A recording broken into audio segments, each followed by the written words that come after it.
Dear students, this is Praveen Kumar Agarwal from Management Department welcomes you in my today's lecture of Business Organization. In today's lecture, we will discuss upon the merits and limitations of commercial papers. जैसा कि previous lecture में हमने discuss किया था about the concept and main features of commercial papers, जिसमें मैंने आपको बताया था कि कॉमर्शियल पेपर एक वो पर्टिकुलर इंस्ट्रूमेंट होता है जिसमें कोई भी पर्टिकुलर फर्म अपने शॉर्ट टर्म ऑब्लिगेशंस को कंप्लीट करने के लिए फंड को रेज करती है।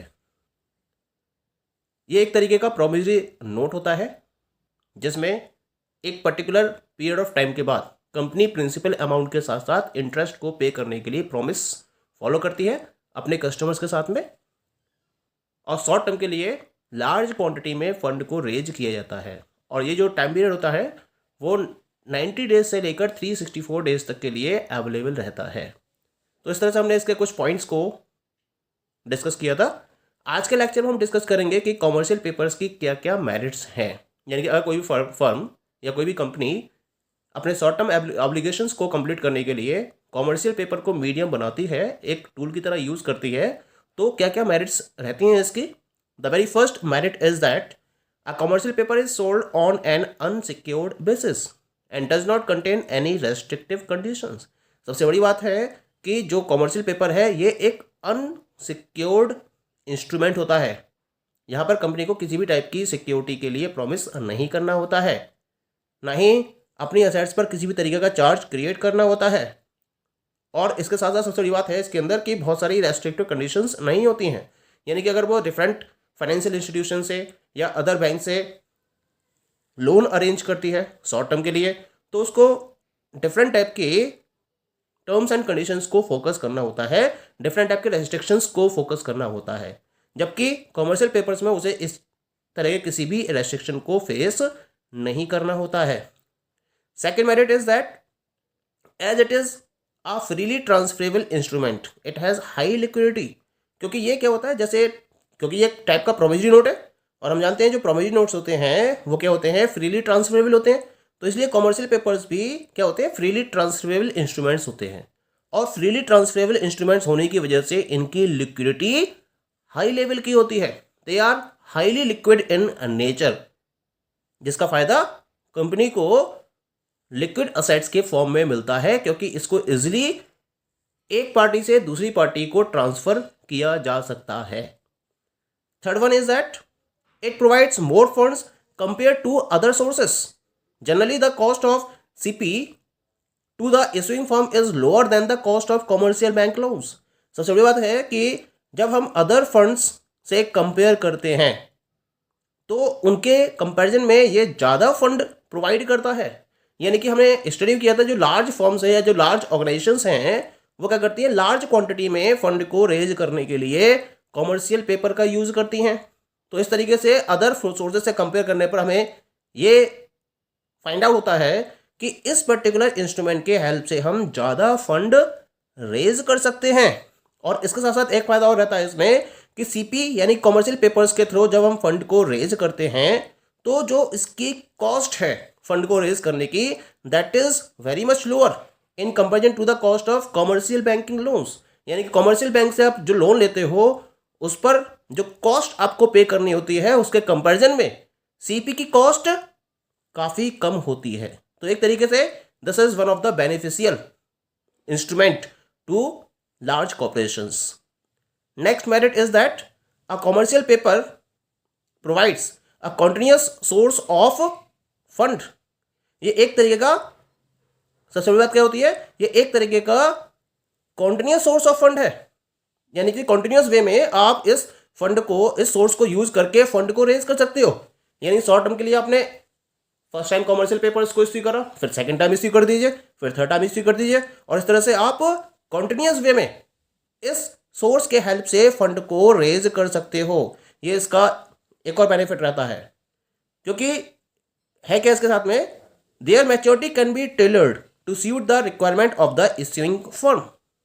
क्योंकि इनकी जो मैच्योरिटी है इसको टेलर किया जा सकता है, जैसा इश्यूइंग फर्म की रिक्वायरमेंट के अकॉर्डिंग फिट बैठता है उसको ध्यान में रखते हुए जो इश्यूइंग फर्म है वो इसकी मैच्योरिटी को टेलर कर सकती है। और इसके साथ साथ क्या है, जो कॉमर्शियल पेपर्स हैं इनको नए कॉमर्शियल पेपर्स के थ्रू सेल करके रिपेड किया जा सकता है। यानी कि मान लीजिए फर्म ने एक बार अपने कॉमर्शियल पेपर्स को इश्यू किया, अब उसको मैच्योरिटी के बाद इसकी अमाउंट पे करनी है, मैच्योर हो गए कॉमर्शियल पेपर्स, तो अमाउंट पे ना करके उसके अगेंस्ट में क्या करती है फर्म, नए कॉमर्शियल पेपर्स को इश्यू कर देती है उतने ही अमाउंट के जितनी अमाउंट में उसको पे करने होते हैं। और इस तरीके से वो क्या कर दिया, उनने जो उसकी मैच्योरिटी है उसको टेलर कर दिया, उसको आगे बढ़ा दिया उसने। तो ये एक बेनिफिट रहता है with the help by the commercial papers. Next advantage is that companies can park their excess funds in commercial papers, thereby earning some good return on the same।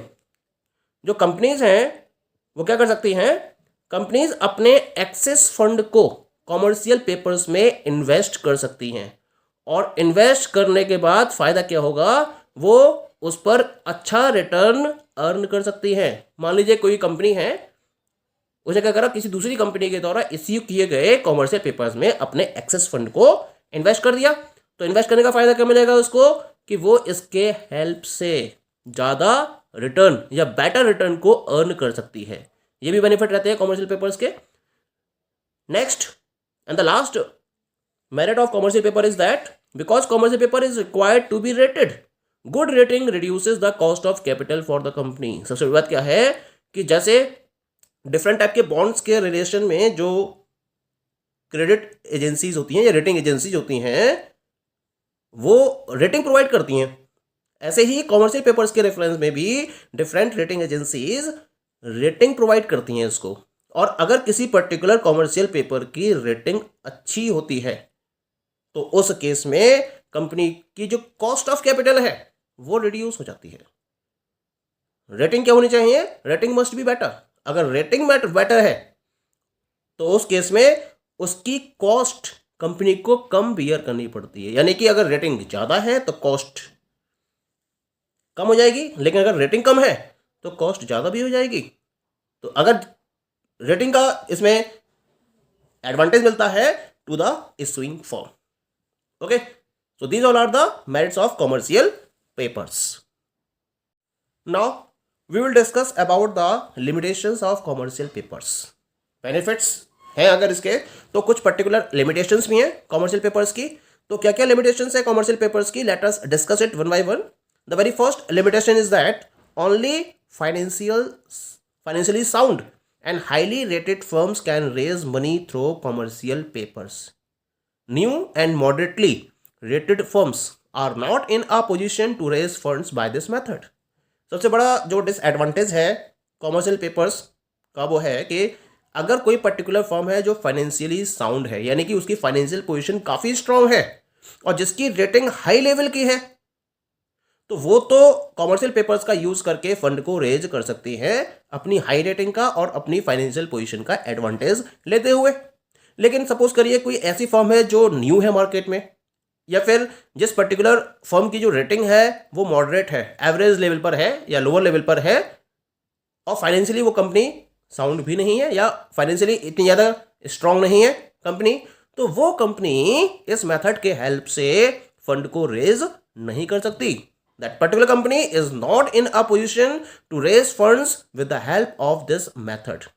ये इसकी लिमिटेशन रहती है कॉमर्शियल पेपर्स की। Second limitation है इसके अंदर that the size of money that can be raised through commercial paper is limited to the excess liquidity available with the suppliers of funds at a particular time. अब आपने fund को तो raise करा तो उतना ही फंड आप इससे raise कर सकते हो जितनी इसके सप्लायर्स के साथ में लिक्विडिटी की अवेलेबिलिटी होगी, वो भी एक्सेस लिक्विडिटी की अवेलेबिलिटी होगी। यानी कि जो पर्टिकुलर पर्सन्स इन कॉमर्शियल पेपर्स में इन्वेस्टमेंट कर रहे हैं, जितनी उनके पास एक्सेस लिक्विडिटी होगी, उस एक्सेस लिक्विडिटी के साथ में ही वो इन कॉमर्शियल पेपर्स में इन्वेस्टमेंट कर सकते हैं, इनको परचेस कर सकते हैं। उससे ज़्यादा वो पैसा इसमें इन्वेस्ट नहीं कर सकते। यानी कि लिमिटेड अमाउंट को रेज किया जा सकता है। किसी भी पर्टिकुलर टाइम पीरियड की अगर बात करें तो इस फंड के हेल्प से। ये भी एक लिमिटेशन हो गई, यानी कि अगर आप लार्ज ऑब्लिगेशंस को फॉलो करना चाहो तो ये एक प्रॉपर इंस्ट्रूमेंट नहीं होता है, क्योंकि ये आपकी सप्लायर की एक्सेस लिक्विडिटी पर डिपेंड करता है। एक्सेस लिक्विडिटी ज्यादा है तब तो आप प्रॉपर्ली अरेंज कर सकते हो, लेकिन एक्सेस लिक्विडिटी की एक लिमिट होती है और केवल उस एक्सेस लिक्विडिटी की लिमिट तक ही आप क्या कर सकते हो, कॉमर्शियल पेपर्स के हेल्प से फंड को रेज कर सकते हो। तो जरूरी नहीं है कि जितना आपको फंड रिक्वायर्ड है उतना सारा का सारा फंड आप कॉमर्शियल पेपर से अरेंज कर ही लो। That is not guaranteed. Fully guarantee इसकी मार्केट में अवेलेबल नहीं होती है कि कॉमर्शियल पेपर्स के हेल्प से आप अपनी कंप्लीट फंड रिक्वायरमेंट को फॉलो कर सको। ठीक है। थर्ड लिमिटेशन क्या है इसकी ना, the very third limitation is that commercial paper is an impersonal method of financing. As such, if a firm is not in a position to redeem its paper due to financial difficulties, extending the maturity of a CP is not possible. ये finance करने का impersonal method है, क्योंकि unsecured instrument है और यहां पर आप पर्सनल बेसिस पर, जैसे लोन है, आप किसी बैंक से लोन ले रहे हो, तो जब लोन ले रहे हो तो ये आपका एक पर्सनल मेथड हो गया फाइनेंस करने का। लेकिन जब मैं कॉमर्शियल पेपर्स की बात करता हूं तो कॉमर्शियल पेपर्स के थ्रू जब फंड को रेज किया जाता है तो ये एक इम्पर्सनल मेथड है। कोई भी पर्टिकुलर पर्सन चाहे वो इसमें इन्वेस्ट कर सकता है, कोई बाउंडेशन नहीं होती है।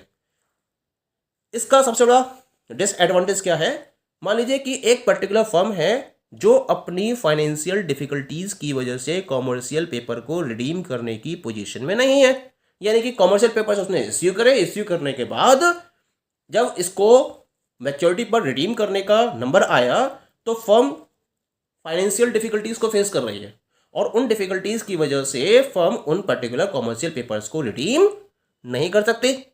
और अगर नहीं कर सकती है तो उस केस में सबसे बड़ी बात क्या है, जो कॉमर्शियल पेपर्स है इनकी मैच्योरिटी को एक्सटेंड नहीं किया जा सकता, यानी कि किसी ना किसी तरीके से उसको क्या करना पड़ेगा, उन्हें रिडीम करना ही होगा। ये एक सबसे बड़ी डिमेरिट रहती है जब हम बात करते हैं कॉमर्शियल पेपर्स के इश्यू करने की। इसी वजह से हमने यहाँ बात भी करी थी कि जो फाइनेंशियली साउंड कंपनीज हैं केवल वही कॉमर्शियल पेपर्स को इश्यू कर सकती हैं। ठीक है। So these all are the different limitations of commercial papers. Okay, thank you.